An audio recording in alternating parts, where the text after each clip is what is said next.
O educador se eterniza em cada ser que educa. Ninguém ignora tudo, ninguém sabe de tudo. Por isso, aprendemos sempre. Educação não transforma o mundo. Pois é, educação muda as pessoas. Pessoas transformam o mundo. Ensinar não é transferir conhecimento, e sim criar as possibilidades de apreensão. Paulo Freire.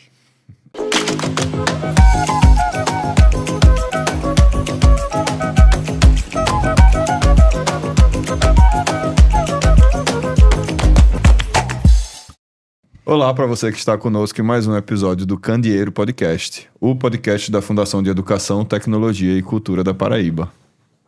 Pois é, nosso segundo episódio e a gente fala de um tema extremamente importante, como você viu na abertura, educação. E tem muito para falar sobre isso, muito para aprender, muito para ouvir. Você, claro, é nosso convidado e nossa convidada. Eu sou Rejane Negreiro, chefe de gabinete e diretora de comunicação e marketing aqui da Funetec. Eu sou Rodrigo Barreto, estou superintendente da Funetec e hoje contamos com a presença de dois expoentes, da educação no nosso estado, reitora do IFPB, professora Meire Roberta Meira Marinho, e professora Ana Célia, vice-coordenadora do projeto SECAMP, vinculado ao Centro de Educação da Universidade Federal da Paraíba. Sejam muito bem-vindas para tratar conosco desse tema que é primordial na nossa sociedade. Pois é, obrigada pelo convite. Uma boa tarde a você, Rodrigo, a Rejane, a todos que nos acompanham na discussão desse tema, né? Então, para nós da educação, realmente é uma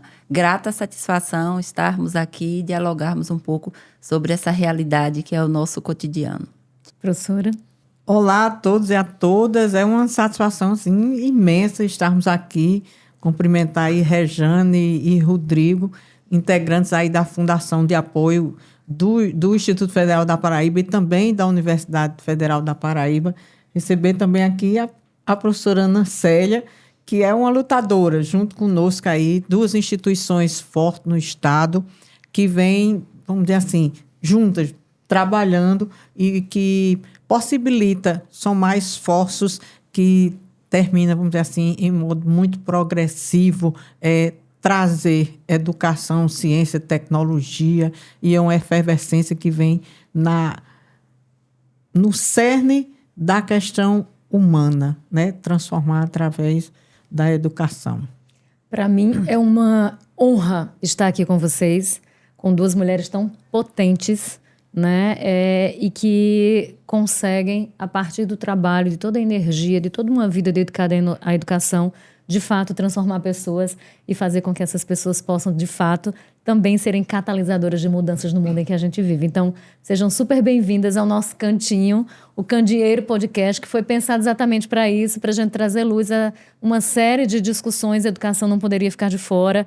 Candeeiro tem também essa pegada nordestina, porque nós somos nordestinos, nós somos autenticamente, genuinamente paraibanos e orgulhosamente paraibanos, né, Rodrigo? E é muito bom que a gente fale sobre educação, mas não qualquer educação.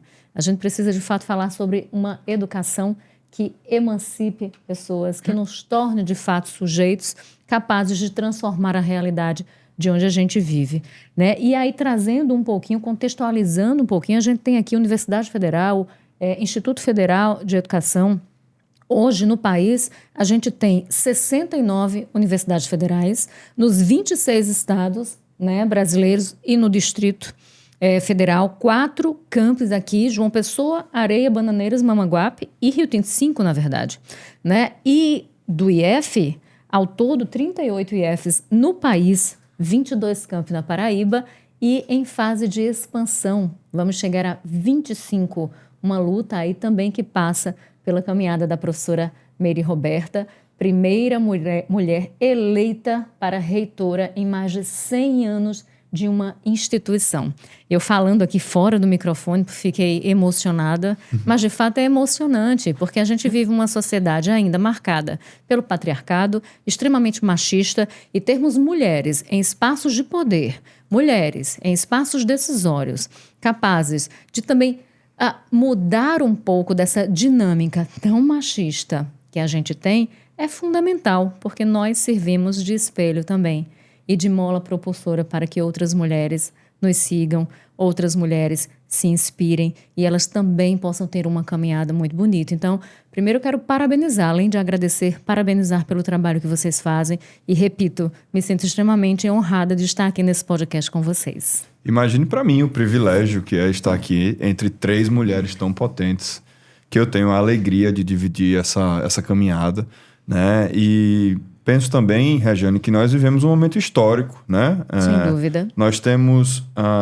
no reitorado dos 2 institutos de educação da nossa cidade, a Universidade Federal da Paraíba, o Instituto Federal da Paraíba e também da Universidade Estadual da Paraíba. 3, no caso, mulheres reitoras. Então, é um momento muito especial que nós conseguimos dar voz, oportunizar a essas pessoas que se expressem e que se coloquem também as lutas, a trajetória, mas também celebrem esse momento que estamos aqui. Então, para começar, eu gostaria, professora, de começar por você, de lhe ouvir, de ouvir sobre a Meire Roberta muito antes do reitorado, né? De ouvir sobre a Meire Roberta ainda professora, da Meire Roberta aluna, da Meire Roberta filha, da Meire Roberta mãe, entender como se deu essa caminhada até a chegada até aqui, porque esse também é um espaço de inspiração.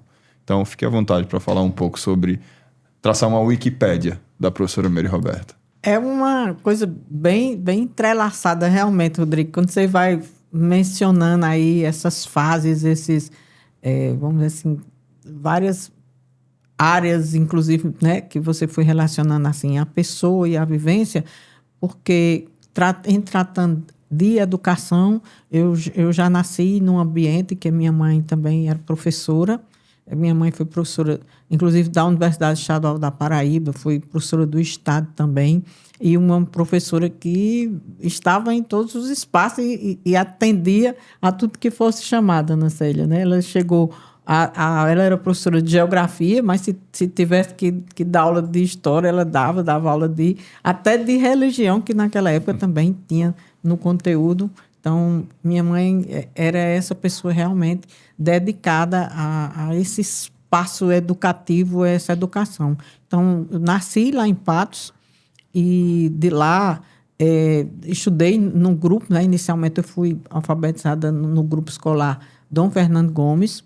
E depois eu estudei num colégio, no Colégio Cristo Rei, uma bolsa, que meu tio era motorista da Saelpa, e a Saelpa tinha um programa de educação dos filhos. Como ele não tinha Saelpa, filho... professora, rapidinho, só para me interromper, para dizer aqui para quem nos acompanha que hoje a Energisa. Antes era Saelpa, era uma empresa pública e tudo mais, só para você... Que não acompanhou a transição, saber aí do que se trata. Obrigada aí, Rejane. A Saelpa, ela tinha um programa de educação, né, dos funcionários, servidores na época, né, como era uma empresa pública. E como meu tio não tinha filhos, então eu fui agraciado com essa bolsa. Então, eu estudei no Colégio Cristo Rei até o 8º ano. Hoje... o ensino fundamental 2, né, vai até o 9º ano, na época era até a 8ª série, e eu vim para cá porque eu tinha um sonho já de fazer o curso de mecânica, né? Então, o meu pai, ele era motorista, eu não tinha muita aproximação com ele, mas o meu avô, ele era um construtor de máquinas. Uhum. Então, eu tinha, além disso, referências de alguns primos que já eram... já tinha primo engenheiro mecânico, tinha 2 também fazendo engenharia, e isso, vamos dizer assim, abriu os caminhos. Daquela menina que eu, na verdade, aprendi a ler, lendo revista em quadrinhos. Até não sei se até hoje a primeira coisa que eu fiz foi chegar aqui e perguntar, alguém comprou as revistas em quadrinhos do Bazar? Né? Por quê?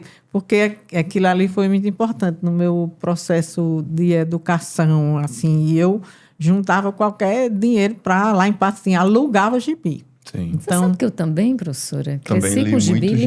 Meu pai tinha uma editora, trabalhava com livros, tal, com enciclopédia, saindo pelos municípios paraibanos para poder fazer a venda.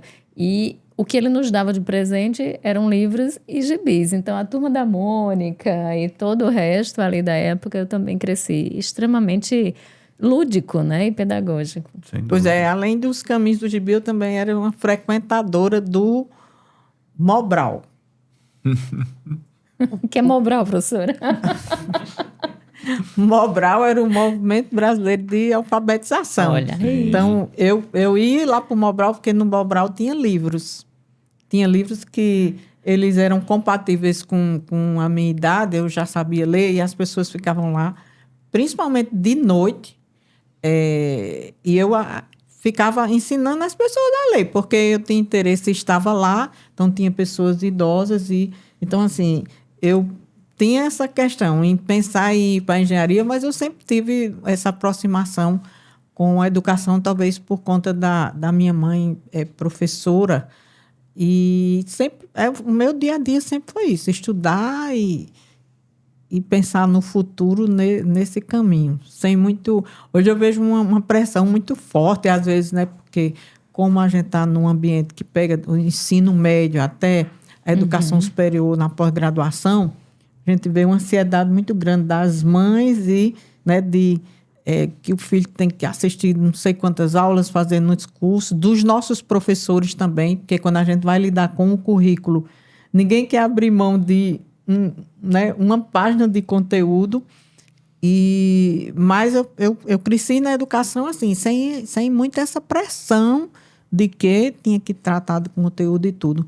Então, vim para o lugar assim, em que eu cheguei e fiquei maravilhado, que era a Escola Técnica Federal da Paraíba, o campus hoje, que é o campus João Pessoa do Instituto Federal da Paraíba, na mecânica, onde tinha máquinas, equipamentos e onde tinha a possibilidade de você nadar, de você correr dentro daquele espaço.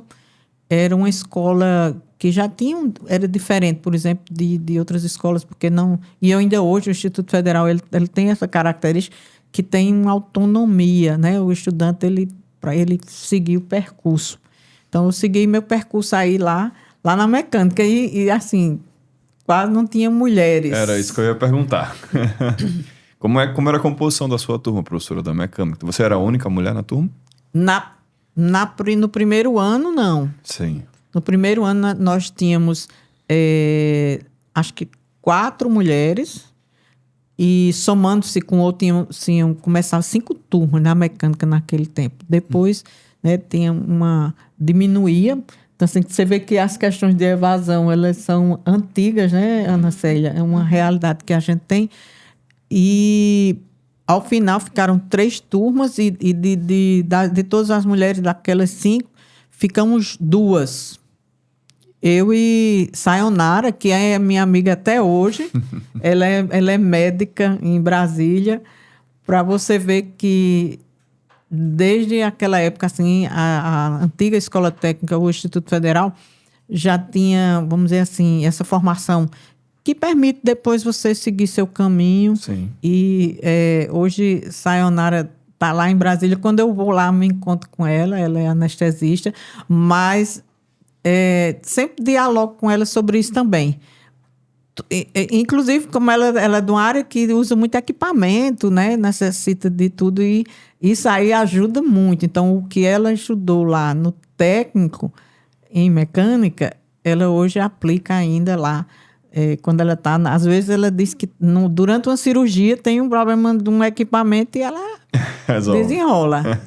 E você, professora Ana Célia, lembrando, professora vice-coordenadora do projeto Centro Colaborador de Apoio ao Monitoramento e à Gestão de Programas Educacionais, Secamp Nordeste, na UFPB. Fala um pouquinho também sobre sua história para a gente. A educação que permeia a vida da professora Meire desde a infância. Também aconteceu isso com a senhora? Esse processo de formação vem desde lá?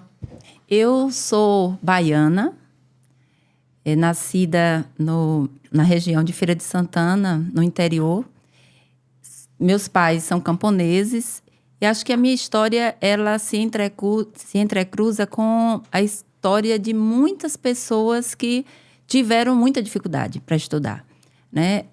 Os meus pais, eles fizeram à época, aquela escola primária, né, até quinto ano, acho que era o quinto ano. E a minha mãe logo cedo casou, então casou, e aí cuidar dos filhos, enfim. E eu cresci em uma cidade pequena, uma cidade de mais ou menos 17 mil habitantes, que era próxima à região de Feira de Santana. Estudei em escola pública durante toda a educação básica, também a graduação, e tive, assim, como influência nesse meu processo já de alfabetização, uma tia que era professora primária, conhecida como a professora primária na época, né? Que terminou o que corresponderia para nós o magistério, à distância, que era ainda por rádio, né? Ouvia as aulas pelo rádio, ia fazer as provas. Eu lembro dela indo fazer as provas em Feira de Santana. Então, assim, realmente uma realidade que, à época, era uma realidade difícil para as famílias pobres, camponesas e que não tinha acesso, de fato, à educação pública, né? E eu fiz o magistério porque, à época, não tinha outra opção. A escola pública que nós tínhamos na minha cidade era uma escola do Estado que tinha o magistério. E aí eu fui fazer o magistério. Só que no processo, no estágio, eu realmente me apaixonei pelo magistério. E aí, ali, eu escolhi fazer pedagogia. Então, eu sempre digo assim, que eu entrei no magistério porque eu não tinha outra opção, mas a pedagogia me encontrou. Porque quando eu fui fazer a pedagogia, e aí eu lembro de um livro, O Ato de Ler, a importância do ato de ler, de Paulo Freire, que a professora de metodologia da alfabetização, ela trabalhou esse livro na época conosco, e aí eu quis alfabetizar adultos. Acho que justamente por lembrar dos meus avós que não foram alfabetizados, né? Então, eu queria ser professora, queria fazer pedagogia para saber alfabetizar adultos. E aí terminei o ensino médio aos 16, quase 17 anos. Aos 17, iniciei o curso de pedagogia. E interessante que eu não aprendi a alfabetizar no curso de pedagogia. A pedagogia não me ensinou a alfabetizar adultos, né? Na sequência, eu comecei a trabalhar aos 19 anos num projeto de alfabetização no MEB, que a gente tinha o Mobral, mas o MEB foi um movimento de educação de base que fazia a educação de jovens e adultos já antes do Mobral e continuou, né?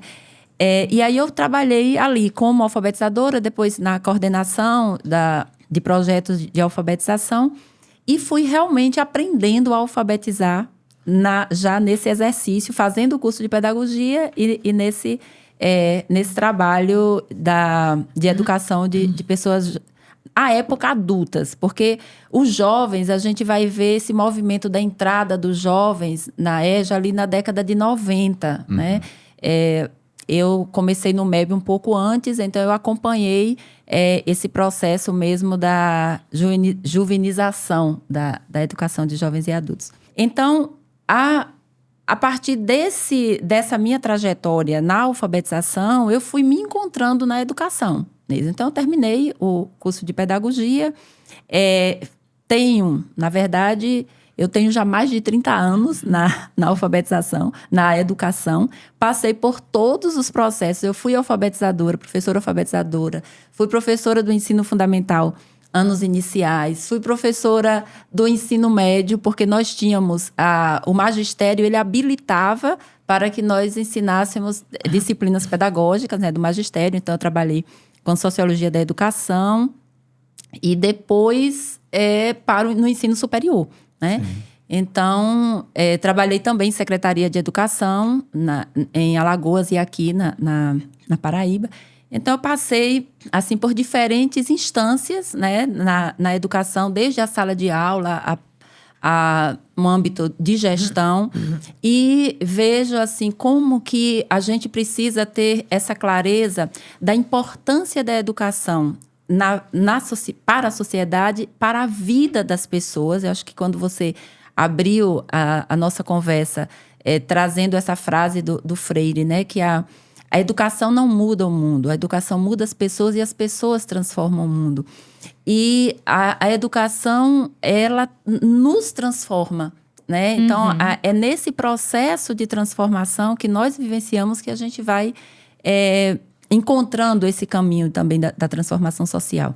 Então, assim eu me encontrei na educação e eu sempre digo para os alunos que eu não sei fazer outra coisa. Não sei. Se eu tivesse que escolher outra profissão, às vezes eu fico pensando. Agora mesmo eu comecei, falei, vou estudar de novo, vou começar.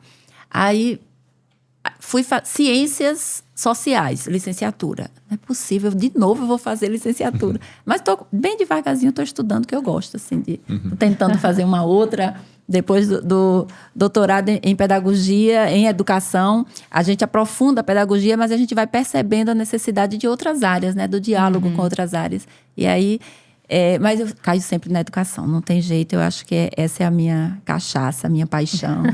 Que história bonita, né? Linda, linda. Ambas. E aí, professora Meire, como foi que aquela adolescente maravilhada pela escola técnica chegou até a reitoria do Instituto? E como é para você ter essa oportunidade de liderar uma instituição que lhe entregou tanto, né, na sua formação como pessoa e como profissional?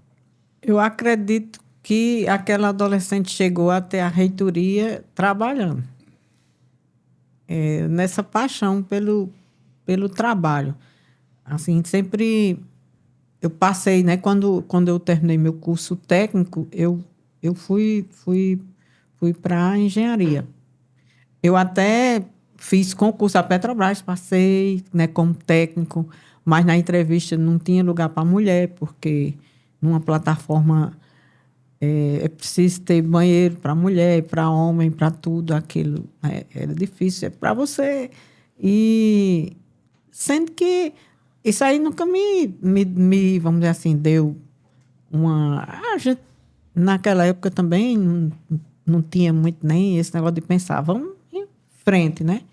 E eu também tenho oportunidade. Eu acho que é diferente, às vezes, a gente, né, de estudantes nossos, os egressos, que não tem nem essa oportunidade de chegar ao ensino superior. Então, eu tive essa oportunidade. Eu acho que a escola técnica, à época, me posicionou, me formou para isso, e eu verticalizei. Então, eu fui para a engenharia. Engenharia. E quando eu terminei, eu trabalhei na indústria, e depois eu retornei para cá, fiz mestrado, e também engenharia. Então, assim, do ponto de vista de formação, eu tenho uma formação bem reducionista, né? E que, para os institutos federais, é o conceito de verticalização. Então, depois eu fui no mestrado, eu fiz uma especialização, depois do mestrado, em agente de inovação. Então, eu tenho uma ligação muito forte ainda hoje com essa área. Eu acho que uma pessoa que me deu bastante incentivo a isso foi ter trabalhado com o Linaldo Cavalcante. A Paraíba e o Brasil deveria todos os dias falar em Linaldo Cavalcante, porque é uma pessoa que viu, né, o conceito de universidade multicamp saiu da cabeça de Linaldo Cavalcante. Então, a primeira universidade que vem a ser instalada com esse conceito foi a universidade, que hoje é a Universidade Federal da Paraíba e a Universidade Federal de Campina Grande, né? Que foi depois feita essa divisão. Então, essa minha aproximação com o Linaldo, já durante o mestrado, me levou a começar esse movimento de implantação de equipamentos da área da educação. Sim. Porque eu participei da implantação da Universidade Estadual do Tocantins, que hoje é a federal, foi federalizado, começou a Unitins, como Unitins.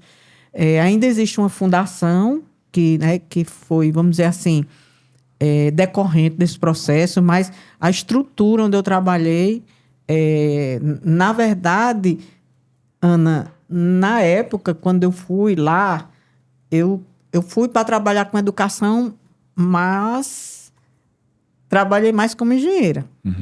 Porque a universidade ela já cresceu grande. Era uma coisa que vinha da cabeça de Linaldo, dessa aproximação da universidade com a necessidade de desenvolvimento. Então, o que é que eu fazia lá? Eu viajava 700 quilômetros num dia para atender um curtume, para levar a ideia de tecnologia. Você não conseguia levar já a tecnologia no momento. Você levava a ideia de que aquilo existe. Você entender dessas ideias, sua importância. Uma das coisas que nós primeiro fizemos lá na cidade de Paraíso, Tocantins, tinha uma fábricazinha em que as pessoas faziam cocada raspando o coco com a colher. Então, em 1993, eles não conheciam o rapa-coco. Aí, Ana Célia, você, né, que é lá da Bahia, você sabe que isso aqui na Paraíba, a gente nasce apresentado logo um rapa-coco, porque a gente, como tapioca com coco, a gente tem, né? Já rapei muito. A gente senta em cima e começa a rapar. A primeira vinda que nós viemos aqui na Paraíba desse processo, nós especificamos máquinas lá para a indústria de coco. E a gente disse, não, mas enquanto essas máquinas não chegam, né? Porque tinha que ter um financiamento, tinha tudo, vamos levar rapa-coco. Então, a produtividade aumentou assim, enorme. Então, eu fui lá, a gente, né, trabalhei na implantação dessa universidade, aí depois fui para o Ceará, outra universidade, Universidade Estadual do Ceará, trabalhei lá na Universidade Regional do Cariri, é uma universidade que tem uma importância singular ali na região do Cariri, tem muita coisa na área de humanas lá, faz um estudo muito importante da área de sociologia ali, da presença do Padre Cícero, de como é que é a formação das empresas, tudo ali tem uma forte ligação.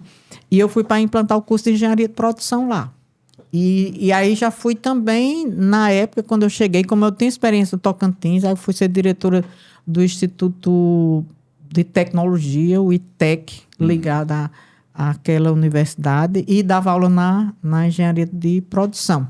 E aí, veja bem, né? Assim, é uma coisa que tem a ver de você implantar. Histórico, né? De implantação. E de, vamos dizer assim, enfrentar desafios. É você começar, né? De um sonho, entender uma realidade, aquela necessidade. Hoje, esse curso de engenharia de produção, ele já tem quantos anos? Em 94, 95, que a gente implantou lá. 30. Faça as contas aí. Ele já formou quantas pessoas para aquela região? Então, ali, né, passa também a ter uma reestruturação no setor de pequenas empresas, de empresas que necessitam desses profissionais. E aí eu retorno depois à minha casa, na mecânica, no mesmo lugar onde eu fiz o curso de mecânica. Só fui fazer o doutorado bem depois que eu retornei, 10 anos depois, porque é uma realidade dos institutos federais daquela época, principalmente. Hoje a gente já, né, tem o professor substituto, que a gente libera, né, para os professores fazerem a sua formação, mas aí passei 10 anos para passar o doutorado, mas aí a gente já vem assim, pegando as fases evolutivas, né, quando eu entrei ainda era escola técnica. Depois a gente passou para o Cefet, e aí eu queria até complementar aí, Rejane, quando você falou que nós temos 32 institutos federais, mas aí temos também os 2 Cefets, né, o Cefet do Rio de Janeiro e o Cefet de Minas Gerais, que também está na nossa rede, e tem também o Colégio Pedro II. Entra também a Universidade Federal Tecnológica do Paraná na rede, mas ela está cada vez mais se afastando da nossa rede, porque ela sempre nem participa do nosso conselho. Aí, assim, vamos dizer, essa rede ela é forte, e ainda mais a gente tem as escolas vinculadas às universidades que também atuam junto conosco, né, nessa formação. Sim. Então, quando eu voltei, aí a gente voltei ainda como escola técnica, aí como professora lá na mecânica, Meus professores também, assim, me receberam, assim, com muito orgulho. Que legal. E aí eu fui trabalhando, cheguei a Campina Grande para a implantação também de um campus. Quando vim para a Pró-Reitoria de Ensino, aí a gente... Quantos campos nós, né, participei da implantação. Sim. Aí quantos cursos também. Qualquer dia desse eu vou contar. Mas esse desafio para mim é muito importante, porque são esses resultados que são, né, dessa transformação, né, que as pessoas fazem no mundo através dessa vivência, né, de viver como pessoas. É importante ver isso. A formação integral, né, pensando que as pessoas elas podem, inclusive, tomar decisões de onde é que elas querem estar. Sem dúvida. Depois de sua formação. Sem dúvida. Eu quero agora que a gente entre numa outra etapa, né? A gente conhece um pouco já da história de vocês e entender um pouquinho dessa relação FUNETEC-IF, FUNETEC-UF, porque somos credenciados. Nascemos Fundação de Apoio ao IF, expandimos, crescemos, também somos credenciados ao UFPB. E aí eu quero começar trazendo um vídeo que a gente gravou, né? Vamos assistir, depois eu explico um pouco melhor. Para você ter ideia, no Secamp 1 nós qualificamos em torno de 30 mil profissionais da educação, entre gestores, equipes técnicas, representantes de unidades executoras, de entidades mantenedoras. E agora no Secamp 2 a nossa meta é qualificar em torno de 60 mil profissionais. Mas o nosso público-alvo são os dirigentes de educação, ou seja, secretários estaduais, secretários municipais e suas equipes técnicas, gestores e gestoras de escolas públicas da zona urbana, gestores e gestoras das escolas do campo, escolas situadas em assentamento, escolas indígenas e escolas quilombolas. Então nós atuamos e atendemos todo esse público. O Secamp contribuindo, juntamente com o FNDE, com a Universidade Federal da Paraíba, com a gestão desse programa que já está caminhando para os seus 30 anos e que tem mudado a cara da escola pública brasileira. Enquanto Universidade Federal da Paraíba, a gente tem a possibilidade de articular a teoria e a prática. A gente tem a possibilidade de fortalecer o papel da universidade na dimensão da extensão, na dimensão da pesquisa. Então, é desafiador, mas ao mesmo tempo é uma possibilidade da gente se formar enquanto educador, enquanto profissional da educação nesse processo. Você acompanhou aí a fala da professora Maria Aparecida Alves, ela que é coordenadora da assistência técnica Secamp Nordeste, né? Acompanhou um pouquinho desse trabalho que é tão rico e necessário, mas agora a gente passa a bola para a professora Ana Célia, não é isso, Rodrigo? É isso, professor. Eu acho que tem uma palavrinha que tem estado recorrente nessa nossa conversa, que é a transformação, né? A transformação através da educação, transformação que a professora Meire experimentou lá no início, quando veio para a escola técnica e hoje experimenta também liderando esse processo de implementação da educação no IFPB, e também que é experimentado por todos vocês que fazem o projeto Secamp lá na Universidade Federal da Paraíba, um projeto fundamental, estruturante, eu diria, da educação pública no nosso país, e que a FUNETEC tem a honra e o privilégio de gerenciar administrativa e financeiramente esse projeto com a Universidade Federal da Paraíba. Então, eu queria lhe ouvir também sobre como tem sido estar à frente desse projeto, como tem sido sua experiência com a implementação de uma política pública que conta com a parceria de uma fundação de apoio nesse momento e a importância disso para a nossa comunidade, né? O Secamp é um centro colaborador de apoio ao monitoramento e gestão de programas educacionais. Sim. É uma iniciativa do FNDE, né? O FNDE, através de edital, ele constituiu 5 Secamps, né? Na verdade, cada região tem um Secamp. Nós, na UFPB, nós concorremos a esse edital que foi aberto em 2018. Então, tramitamos ali 2019, iniciamos em 2020, que aí com a questão da pandemia a gente precisou fazer uma reprogramação e trabalhamos, inicialmente, foi um TED para 2 anos. Então, nós trabalhamos de 2020 a 2022, né, sob a coordenação geral da professora Adriana Diniz, que é a pessoa que esteve desde o início na elaboração da proposta e na coordenação geral desse projeto. Logo depois dessa primeira fase, né, então nós instituímos como primeira fase do SECAMP, houve uma avaliação do trabalho feito e o FNDE renovou esse TED, esse convênio com a UFPB, e nós estamos no que nós chamamos hoje da segunda fase do SECAMP.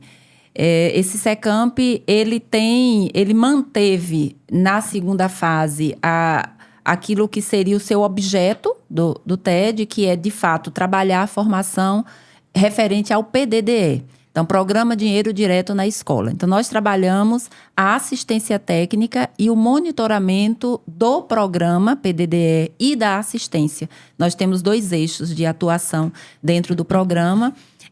Na constituição da gestão, nós temos a coordenadora geral, a professora Adriana Diniz, eu estou na vice-coordenação e nós temos 2 professores na coordenação de eixo. O eixo assistência técnica, que é coordenado pela professora Aparecida, e o eixo monitoramento, que é coordenado pelo professor Wagner Junqueira. Então, é um projeto que, nessa segunda fase, nós estamos com a previsão de 4 anos. Então, no SECAMP 1, 2 anos de execução, SECAMP 2, 4 anos. Né? Ampliamos as ações, porque a professora Aparecida, ela colocou isso, né? Nessa segunda fase, nós assumimos o desafio de chegar mais próximo às escolas do campo, às escolas indígenas e às escolas quilombolas. Por quê? Que bacana. Porque identificamos que são essas as escolas que têm mais dificuldade de acessar o recurso. Sim. Ou seja, de realizar o programa. O programa é para que o dinheiro chegue direto na escola.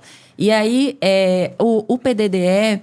ele é uma política de Estado, é uma política de financiamento da educação. Então, é uma política de Estado que é universal, ele chega a todas as escolas, o PDDE é básico. Para que esse recurso chegue, a gente tem dois canais. A gente tem o que nós chamamos da entidade executora, que é a secretaria, seja de município, seja de estado, sim, que recebe o recurso e faz essa gestão. E temos as unidades executoras, que aí a unidade executora é constituída pela própria escola. Qual a diferença? Tendo unidade executora, a escola recebe, além do valor fixo, ela recebe também per capita. Certo. Então, o recurso fica maior. Mas qual a situação que nós temos? De muita dificuldade das escolas, de fato, fazerem a gestão desse programa. Primeiro porque a gente tem ainda um número bem expressivo de escolas que não têm UX, sobretudo aquelas escolas menores. Vamos pensar na realidade das escolas do campo, indígenas, quilombolas, escolas unidocentes, né? São escolas, muitas vezes, no campo, aquela escola de uma única sala, seriada, e aí um único professor, que é o gestor, enfim. E aí, como esse dinheiro chega? Se tiver uma unidade executora que é, na verdade, a institucionalização do que nós tínhamos como caixa escolar. Né? Então, tem que ter um CNPJ. E aí, para uma escola pequena, fica difícil fazer essa gestão. A lei do PDDE, ela possibilita o consórcio de escolas, mas muitas vezes as escolas não sabem como constituir esse consórcio para receber o recurso. Então, hoje, nós estamos atuando prioritariamente na formação dos gestores, presidentes de UX, conselheiros, de escolas que já têm essas unidades executoras, e estamos também prestando uma assessoria para escolas que não têm UX, para que elas constituam as suas unidades executoras e possam fazer a gestão desse recurso. Né? Nós temos no nosso projeto hoje pactuado o atendimento a 6.600 escolas, mais ou menos. Né? Atendemos a região Nordeste, então hoje a gente trabalha com 33 polos distribuídos em toda a região Nordeste. Fizemos, pela própria experiência no SECAMP 1, nós entendemos que educação, e aí é uma questão legal, né? Educação é dever do Estado, compromisso e responsabilidade da sociedade. Então, nós entendemos que é preciso fortalecer isso dentro dos próprios sistemas e ali lá nos territórios. Então, nós temos uma parceria com a Undime, que a Undime está conosco no que nós chamamos do processo de mobilização. Então, é um Undime que contacta os municípios, que organiza as formações, garante a logística, né? Temos uma parceria com as secretarias de Estado, porque as secretarias também têm os coordenadores do PDDE. Então, a gente tem essa parceria com as secretarias do Estado. Muitos técnicos da secretaria foram selecionados como formadores, né? Porque nós, na universidade, a gente atua como pesquisadores. Então, nós temos um grupo de pesquisadores que pesquisam e coordenam essas ações de extensão. E em cada estado, a gente tem um grupo que trabalha como formador, como o mobilizador, né? O agente de mobilização e o agente de desenvolvimento local, porque a gente entende que é muito mais do que fazer uma formação. É você pensar o território, é você mobilizar, é contribuir para que se fortaleça ali um espaço de discussão dessa política, né? Então, hoje nós estamos investindo muito na constituição de comitês estaduais do PDDE, já com uma mobilização assim, bastante interessante, envolvendo o Undime, UNCME, que é a união dos conselhos, né, municipais de educação. A gente inclui ali todos os conselheiros, coordenadores e, no caso, como a gente está trabalhando também com escolas do campo indígena quilombola, a gente traz também os movimentos sociais representantes desses segmentos. Sim. Então, a gente tem os fóruns, os comitês, para tentar, de fato... Porque qual é o nosso entendimento?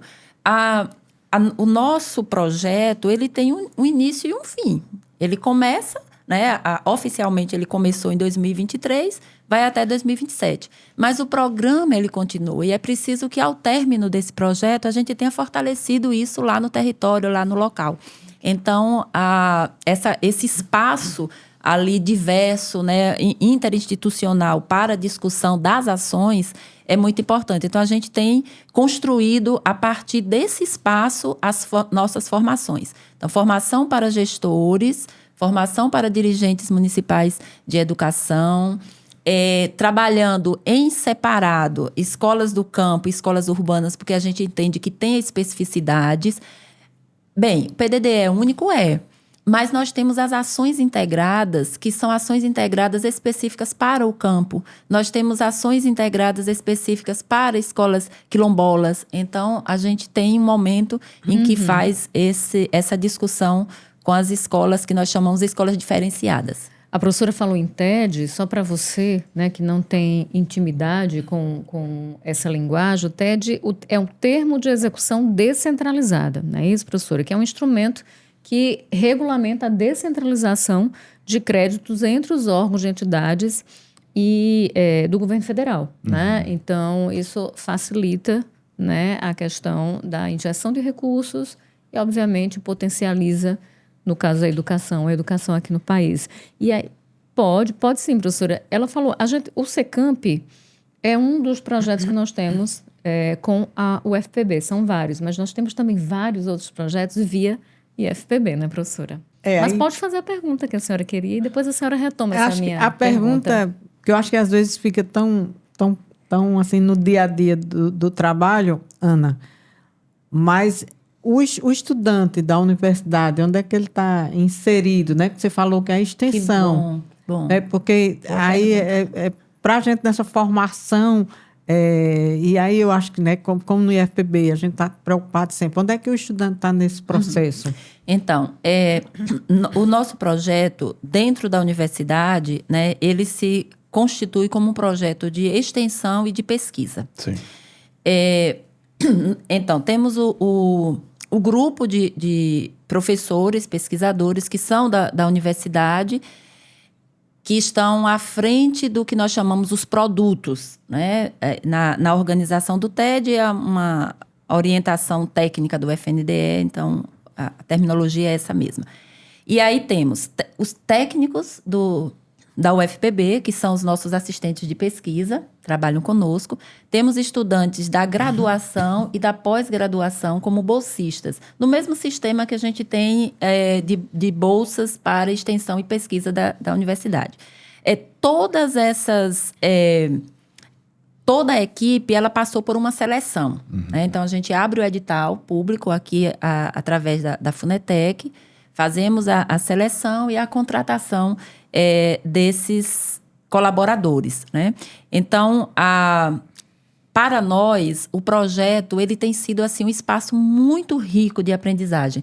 Seja porque nos oportuniza mesmo estudar mais sobre o programa, né, discutir essa relação do financiamento com a qualidade da educação básica, discutir o papel do PDDE no fortalecimento do projeto pedagógico da escola, seja nessa articulação entre graduação e pós-graduação. Legal. E professora, Deixei achei uma interessante. pergunta. Então, vou retomá-la. Retome. Rejane tratou o projeto Secamp como nosso.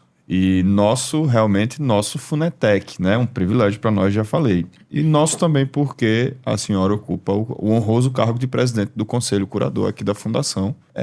E aí eu também queria lhe ouvir um pouco sobre isso, né? Acho que é muito prazeroso ouvir sobre a gestão de um projeto tão importante como esse, né? Projetos que temos, né? Que são vários, riquíssimos e pegando aí carona também na pergunta do Rodrigo. Aí, assim, quando eu perguntei, né, sobre os estudantes, que eu sabia que tinha né, um projeto desse aí, pela quantidade de pessoas que vocês já formaram e tudo. Então, assim, nós, professores, sozinhos também não conseguimos dar. E a resolução número 2 de 2016, né, que trata da formação de professores, ela traz essa questão da gestão. Uhum. Então, assim, vocês estão dentro do currículo, né, selecionando estudantes que estão fazendo isso, porque realmente, né, eu, por exemplo, sou professora e estou na gestão. A professora Ana Célia também, então faz parte também hoje dessa formação. E ter a fundação, né, a Funetec, que foi um sonho, né, dos instituidores, são os servidores do IFPB, da sua implantação, hoje participando de um projeto desse, de uma universidade que é também a minha formadora, né? Também sou egressa da Universidade Federal da Paraíba, dá uma satisfação grande e assim, uma força para que a gente possa fortalecer a fundação de apoio, que traz essas possibilidades, que nós possamos, né, nós professores, nós técnicos das instituições, possamos, vamos dizer assim, fazer com que vá além da sala de aula, com que a gente chega sempre a sociedade, ela cobra de nós que somos instrumentos de desenvolvimento, né, porque uma universidade, um Instituto Federal, ele não é só o formador de pessoas no ponto de vista de só ensinar, de dar aquele conteúdo específico. Hoje a gente tem que lutar por esse currículo amplo. Uhum. E aí a universidade está fazendo, e a gente, como presidente do Conselho da Fundação, né, manda aí essa mensagem de que a gente possa manter, fazer, né, todos os esforços para que a gente possa... E a gente vê, assim, às vezes, né, para o IFPB, muitas vezes a gente está vendo a fundação mais na área de inovação, né, de desenvolvimento. E a gente vê aqui um projeto muito rico, de grande importância, que a gente, né, se empolga, esse que vocês, né, desenvolvem. É um projeto que faz, vamos dizer assim, com que a coisa funcione, né? O dinheiro chegar na escola, e isso requer um conhecimento que vocês, né, levam. E também a gente vê o estabelecimento de parcerias, né, com a Udime, que se estrutura, e aí também, vamos dizer assim, nas possibilidades que a gente sabe da importância de um programa como esse, é que ele não pode parar nunca. Uhum. Sim. Por que não pode? Porque há uma retroalimentação. A gente agora mesmo tem uma expectativa, né? Dentro de um mês e pouco, novos gestores, Sim. E aí novos gestores vêm, novos secretários de educação, novos gestores nas escolas. Então, há a necessidade desse aprendizado de novo. E também porque a dinâmica desses processos é muito grande, né, Ana Célia? Então, é uma necessidade constante desse trabalho. Então, parabenizar aí a universidade com esse trabalho. E a fundação, a Funetec, que está aí cumprindo muito bem com o seu papel. Só, acho que de público, acho que é importante registrar assim, a importância da Funetec na gestão desse processo. Porque na fase 1 nós tivemos muitos problemas com a fundação que à época estava na gestão. E vocês sabem que a gestão, ela dá um suporte fundamental ao pedagógico. Então, a Funetec tem sido assim, uma parceira, né, na gestão, não somente do recurso, mas, sobretudo, na gestão dos pepinos, porque a gente vai encontrando, né, as dificuldades que são inerentes mesmo a um projeto desse tamanho. E a Fundação tem sido assim, muito ágil na resolução dos problemas, na apresentação de alternativas, enfim, eu acho que é um suporte, o nosso agradecimento aqui em público. E aí, Obrigado. a gente fica muito grata, né, Rodrigo? Sim, com em nome isso. de todos os 50 colaboradores que fazem a fundação nesse momento, né? O pessoal do setor de compras, o pessoal do setor financeiro, o pessoal do setor de projetos, comunicação, jurídico. Eu tenho certeza que essa sua fala, professora, nos motiva a ir além, a seguir, tratando com a eficiência necessária a gestão desses projetos. E essa fala é muito importante também porque esse é um espaço de encorajamento para que outras pessoas possam ouvir os relatos da experiência do SECAMP, outros professores, outros especialistas, e se sintam encorajados de fazer além, de ir além, de gerir projetos e de implementar políticas públicas através da universidade. E aí eu preciso dizer também que essa nova Funetec, ela é produto de um ato de coragem de uma mulher que chegou à frente de uma instituição como o IFPB, né? Porque foi a professora Meire que chega e que diz: precisamos fazer da Funetec uma instituição forte, cada vez mais íntegra e cada vez mais transparente, né? Essa foi a convocação e desde então nós temos procurado agir, né? Implantando aqui as mais diferentes boas práticas para que nossos atos, todos os nossos processos sejam cada vez mais transparentes. Então, ouvir isso, professora, é de fato especial para a gente, né? E tenho certeza que para toda a equipe da Funetec. Muito obrigado por isso. E tem uma coisa, né, Regiane, que a professora Meire, acho que deu para todo mundo perceber, ela é muito direta nas palavras, né? E assim que eu cheguei aqui, ela me fez questão de me lembrar uma coisa. O C de Funetec é relacionado à cultura. Nós somos a Fundação de Educação, Tecnologia e Cultura do Estado da Paraíba. Então, acho que esse é um gancho excelente para a gente iniciar nosso momento cultural hoje. Né? Nosso momento cultural, e dizer que este ano nós já realizamos o Festival de Inverno Sim. de Campina Grande, 49ª edição. Estaremos juntas na edição de número 50, histórica em Campina Grande. Trabalhou no Enex também.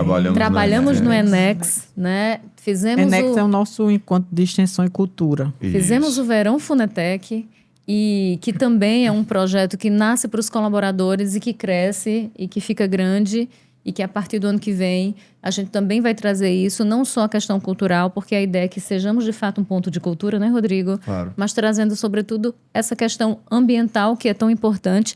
A gente precisa falar da sobrevivência do planeta e esse futuro desse planeta depende das ações de cada um de nós hoje.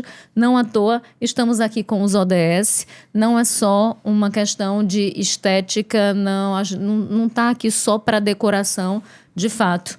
Erradicação de pobreza, igualdade de gênero, e isso é extremamente importante, acesso à água potável, igualdade étnico-racial. A gente precisa ser antirracista, porque a gente precisa de uma sociedade cada vez mais democrática e inclusiva. Isso só acontece com participação, e para que tenhamos cada vez mais participação, precisamos de cada vez mais educação de qualidade. Então, muito obrigada por tudo isso. E vamos sim ao momento cultural. Vamos, por favor. Mas antes do momento cultural, Claro, professora. eu gostaria de aproveitar aqui. Não tem aquele negócio que diz assim, um abraço para meu pai, para minha mãe. Mandar um abraço aí, né, para todos os servidores do Instituto Federal da Paraíba. Também gostaria de registrar mais uma vez a satisfação de ter a professora Terezinha agora à frente da UFPB. Sim. Dizer que acho que parece que é dia 12, não vou dizer, esqueça a data, mas brevemente vai ter também a posse da reitora Célia, né, em seu segundo mandato. Isso Coisa é boa. um momento bastante importante, assim, para Paraíba. Esse ano também houve um aumento na presença de mulheres gestoras municipais, então aumentou o número de prefeitas no estado de 54%. A gente faz uma disputazinha com o Rio Grande do Norte, né? Legal. Por lá de quantidade de mulheres prefeitas. Então, a Paraíba teve esse aumento.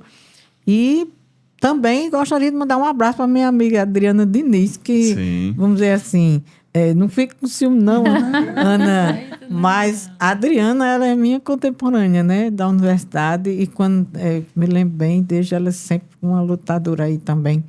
Lá no projeto Zé Peão, aquele, né? Não sei se você trabalhou. Não trabalhei, mas conheço. Você estava lá pela Bahia ainda, Tava né? pela Na Bahia. época. Pronto, eu sempre vi esse entusiasmo dela e então mandar aqui um abraço para ela também e para todos que trabalham com educação. Uma grande parceira nossa, professora Adriana, um abraço também, mando meu abraço para ela e dizer que agradeço muito a confiança que ela depositou nessa gestão. O projeto Secamp é um projeto concomitante à nossa chegada e é um projeto que desde o início a gente conseguiu implementar um modelo de gestão que a gente acredita, técnico, ágil, eficiente, mas também íntegro e transparente, por isso que tem dado certo, tem funcionado. E agradecer sobremaneira também a sua participação aqui, professora, muito nos alegra e nos honra. Roda a vinheta para o Momento Cultural.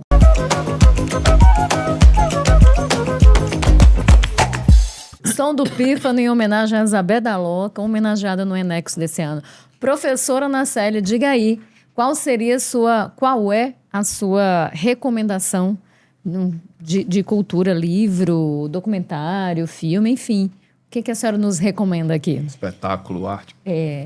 Olha, bem, acho que eu vou recomendar um livro que eu estou lendo, né, que todos com certeza já ouviram ou já leram, mas eu ainda estou lendo, que é o Torto Arado, né, do Itamar Vieira. É um livro que acho que traz assim, muitos elementos para a gente pensar, né? Não somente a nossa história passada, mas a história presente. E trazer para nós a necessidade de qualquer ação que desenvolvemos nesse âmbito da equidade. Eu acho que quero colocar também que nesse projeto do PDDE, a gente tem como referência o fortalecimento do programa, mas também da gestão democrática na escola.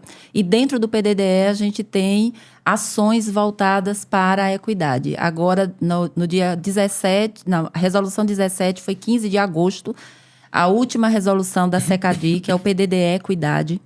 E penso que esse livro, ele nos traz, né, para essa discussão das relações étnico-raciais, a necessidade de uma educação antirracista, não somente na escola, mas nas famílias, nos espaços também informais, porque a educação acontece em todos os espaços, né, em espaços escolares e não escolares. Essa é a minha dica da vez, eu acho que vale a pena. Perfeito, já quero. Um livro fantástico. E o novo livro do Itamar Vieira Júnior, Salvar o Fogo, acaba de ficar em segundo lugar no Prêmio Jabuti desse ano. Então, é mais um grande livro que chega pra gente, pro nosso deleite. Também não. Torto Arado já, muito bom. E aí o seu, professora, a sua dica, na verdade? Eu sou uma leitora, assim, que eu faço várias leituras simultâneas, né? Acho que eu estou voltando a ler O Vermelho e o Negro de Stendhal. Esse aí é um livro, um clássico, né, da literatura universal. Esse eu recomendo.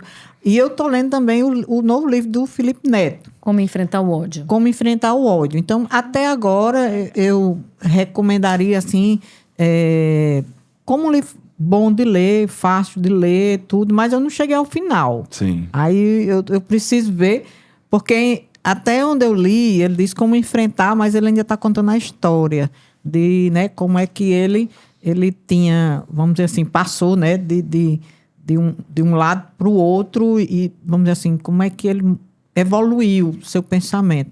Então estou chegando aí. Então, vamos dizer assim, até agora Eu recomendo, mas vamos ver. Mas também eu não vou nem querer dizer aqui que, vamos dizer assim, eu estou com uma satisfação aqui, uma alegria danada perto aqui de uma baiana de dizer que final de semana que vem, né, num investimento aí que eu tive aí de meu filho que comprou lá os ingressos para o show de Caetano e Bethânia. Pois. E aí eu estou bem ansiosa. Aí o Rodrigo disse que vai também. Vou também. Então, eu sei que parece que ele está lançando ainda aí, né? Eu acho que é um investimento assim que está me dando grande satisfação. Mas para quem não puder, que escute, né? E que entenda, né? A Caetano, eu acho que é uma referência Sem dúvida. de ser humano, assim, de uma inteligência singular e de uma música que, vamos dizer assim, tem um valor muito grande. Tanto também, né, de história, de uma história que envolve até também o que você falou aí sobre equidade, e para nós nordestinos também é uma referência. Então, eu recomendo aí. Eu fiquei muito satisfeita da gente lá no Enex, né? Os estudantes que foram para lá, eles pegaram assim para cantar Zé Ramalho. E assim, um atrás do outro, uma música atrás do outro, e todo mundo, né? Então, assim, um grupo muito jovem, fazia tempo que eu não via, né, jovens assim, tão jovens, com uma qualidade musical tão forte. Então, isso faz parte também do nosso trabalho, né? A gente tem os cursos de instrumento musical e diferencia. Mas foi bonito demais o Enex, né? Rapaz, a gente teve a Lindo, oportunidade de estar lá. maravilhoso. Queria mandar um abraço também para a professora Josi Batista, né? Atual pró-reitora de extensão, realizadora do Enex também, uma grande parceira nossa aqui na Funetec. E você pode aproveitar e seguir a Funetec nas redes sociais, @Funetec, porque tá lá o registro, né, do Enex. A Funetec esteve presente, foi maravilhoso, tá lá. Isso. Professora, deixa eu pegar uma caroninha aí nessa história do ódio, né? É muito importante, a gente vem de um momento muito crítico de corrosão democrática, e eu também escrevo e pesquiso esse assunto, então, para quem gosta desse assunto, pode ir lá baixar minha dissertação. Já tinha perguntado se Rodrigo leu, nunca leu minha dissertação de mestrado, mas é exatamente sobre o gabinete do ódio e as fake news, o poder das fake news no que diz respeito à questão da corrosão democrática a partir da ascensão da extrema-direita no Brasil. Então, eu acho que é uma leitura muito bacana para quem gosta disso. É essencial. Tá? Agora, eu tenho 2 dicas de leitura, né, de fato. Sobre esse universo da cultura e também dessa luta antirracista, que é Maracatu, a Paraibana, no Baque Virado das Encruzilhadas. É um livro de Regina Negreiros, minha irmã, doutora em Ciência das Religiões, servidora há 30 anos do IFPB. Então, acho que super vale a pena. Em breve está lançando outro livro, viu, professora Ana Célia, sobre Umbuto. Então, é maravilhoso, recomendo demais. E já que a gente está falando de educação, eu queria também trazer um outro. Eu tenho uma crítica muito grande a essa educação que a gente tem visto de preparação apenas para o Enem. Então, os nossos filhos, os jovens, enfim, têm resumido a vida a isso, como se isso fosse o resumo da vida. E eu sempre venho criticando esse tipo de educação, porque eu acho que não é uma educação que prepara, que pega, de fato, as experiências da vida e também leva para a sala de aula. Então, eu quero aqui trazer um livro, uma indicação, Rubem Alves, Por uma Educação Sensível, que trata exatamente dessa questão, unindo a técnica às experiências de vida. Maravilhoso. E você, Rodrigo? Que maravilha, Regiane. Parece que combinamos, professora, mas para ficar nos livros, para ficar na Bahia e para ficar em Caetano Veloso, eu preciso dizer que estou penando para me despedir do livro Verdade Tropical, editado pela Companhia das Letras, o livro de Caetano Veloso, uma autobiografia que me ensinou muito sobre cultura do nosso país, portanto, sobre a nossa identidade, e que atravessa as décadas de 60, 70 e 80 e nos ensinam sobre identidade cultural do Nordeste, sobre o movimento tropicalista, sobre música, sobre cultura, mas também sobre resistência, né? E retrata com muita precisão as dificuldades que essas décadas representaram na constituição do nosso país. E é um livro fantástico que também deveria, assim como Torto Arado, estar nas escolas, nas salas de aula, ser obrigatório a leitura, porque fazem parte dessa construção da identidade do povo brasileiro. Então, acho que temos aqui conteúdo de sobra para esperar até o 3º episódio do nosso podcast, Candeeiro Podcast, que inclusive vai falar sobre tecnologia e informação. A gente tem um polo de inovação do IFPB, muito bacana, e a gente vai estar aqui com eles para conversar um pouquinho com a gente sobre isso. Agora, Rejane, eu quero saber também do livro de Xi Jinping que eu trouxe para ele aí. É verdade, tá Será aqui que no ele gabinete. leu, professora? Tá devendo leitura. Já folhei com muito interesse. Ainda tem mais, viu? É verdade. É uma coleção, Xi Jinping aí. Eu já quero, já tá consignado aqui que a próxima sou eu, né? Mas tem um monte de livro que ele tá para me emprestar também. Professoras Ana Célia, professora Meire Roberta, muito obrigada pela presença. A você, eu quero dizer que acompanhe o nosso podcast nas nossas redes sociais, no nosso canal no YouTube da Funetec. A gente também está sempre trazendo postagens maravilhosas sobre esse universo lindo da educação, da pesquisa, da inovação, tecnologia, cultura, meio ambiente, nas nossas redes sociais, né? Assista, curta, siga, compartilhe, indique para outras pessoas que gostam desse tema, nos ajude a melhorar, inclusive, trazendo sugestões de temas aqui para a gente trazer para o nosso Candeeiro Podcast. No próximo episódio, portanto, a gente espera você e aqui já vai se despedindo, né, com uma saudadezinha no coração, mas até a próxima. Beijo!